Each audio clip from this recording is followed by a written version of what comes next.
CAID by shorting this particular company. Talking about Sears Holdings Corporation, symbol SHLD. Now, I need for you to pay close attention to me and take copious notes, because I'm going to give you a day of reckoning that is rapidly approaching for Sears, symbol SHLD.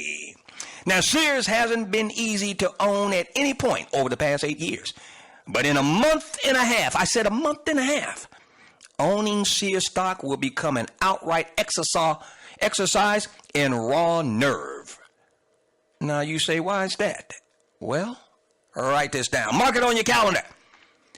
July the 10th, 2017. July the 10th, 2017 is the first day that Sears could declare bankruptcy without undoing the mid-2015 sale of several dozen stores to a specialty form REIT called Seritage Growth Properties, which trades under the symbol SRG. That was a honey of a deal for the real estate investment trust that, oh yeah, listen to this, also happens to be run and largely owned via a hedge fund by the same Eddie Lampert, who currently owns a big chunk of Sears stock and is also serving as Sears CEO. Do I hear a conflict of interest here? You bet.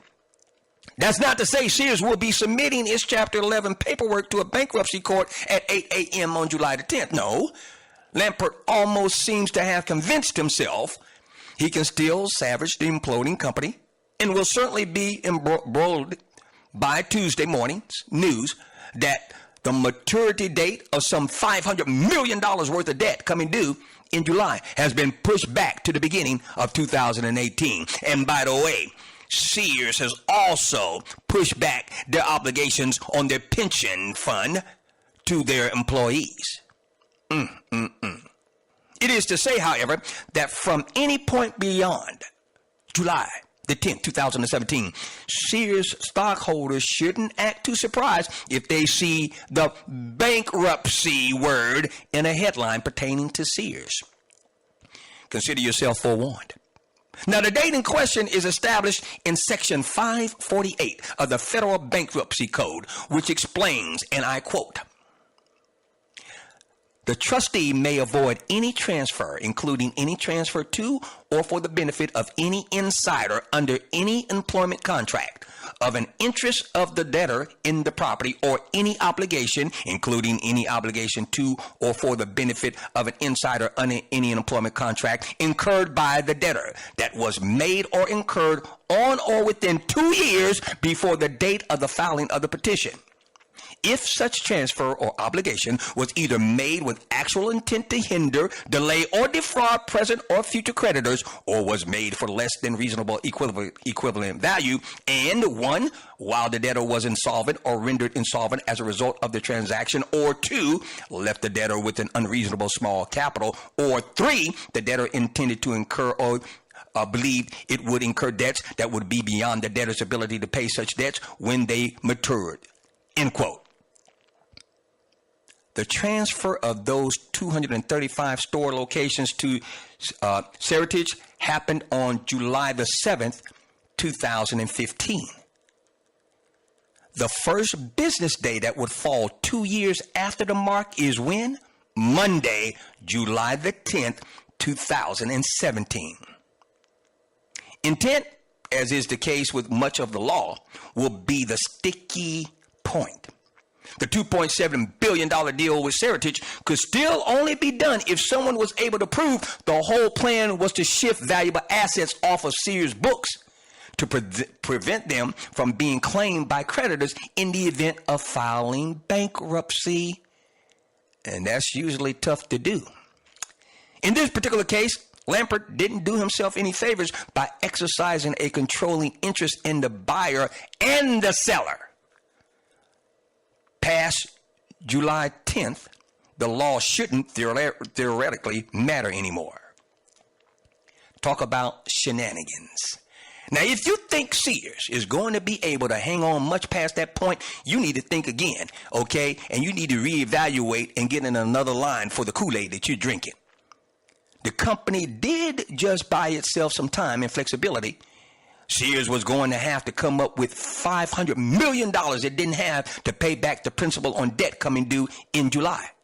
Now payment is due in January, but it's just delaying the inevitable. And Sears has also annuitized $515 million worth of its pension liability. How many times have I told you these companies do that? Where they go out and they borrow against the pension money that they have. Pension money is money that has been given to them by their employees every pay period. And they go out and they leverage against that. How diabolical is that? Well, Sears has done that. They've annuitized, okay, that's the technical word for that. They annuitized $515 million worth of its pension liability, ultimately lowering its costs. Okay, its cash costs incurred by paying those 50,000 plus retirees. That won't be enough, though. You see, Sears lost $607 million last quarter, and it wasn't an unusual quarter. The latest chapter in this particular saga is, with little goodwill, Sears may have been able to support with its vendors. And that was weakened last week when the company chose to follow through on threats made just a few days later. It filed a lawsuit against one of its tool suppliers that alleges a breach of contract.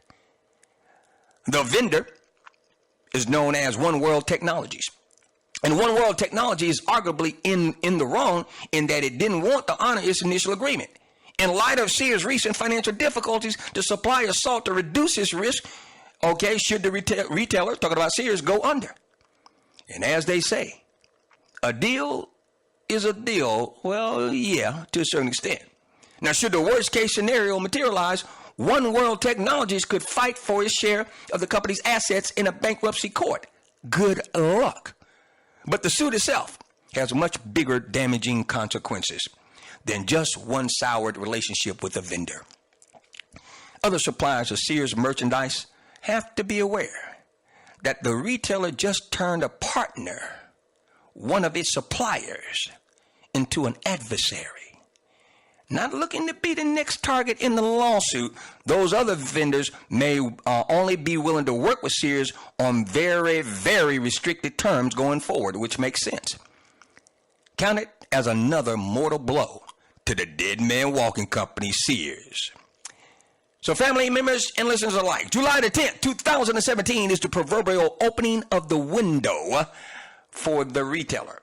But don't be surprised if an actual Chapter 11 filing doesn't materialize right away, assuming one materializes at all. See, remember, Lampert may have driven the company into the ground, but he's not stupid, not by any stretch of imagination. He has to know, he has to sell the ideal that his intent was to give the company a good shot at surviving as long as it could while he was trying to get traction with the turnaround effort. A July 10th, 2017 filing will be a little bit too obvious, okay? Nevertheless, Sears has fewer and fewer assets to sell to supply much needed cash, if only to continue burning through cash. It's difficult to imagine any other outcome for this once iconic retailer that is currently a dead man walking company. Now, in the event of bankruptcy, Sears stock would effectively be worthless. Liabilities of $13.2 billion far exceed assets of $9.3 billion. And that's assuming the company would be able to sell its assets at their fair price in a bankruptcy liquidation. Bondholders are first in line before Sears shareholders. And there's arguably not enough to pay debt holders back. Sit back, buy a ticket and a bag of popcorn, and watch this saga, this death march, continue to develop. Sears, dead man walking company, and it is indeed DOA.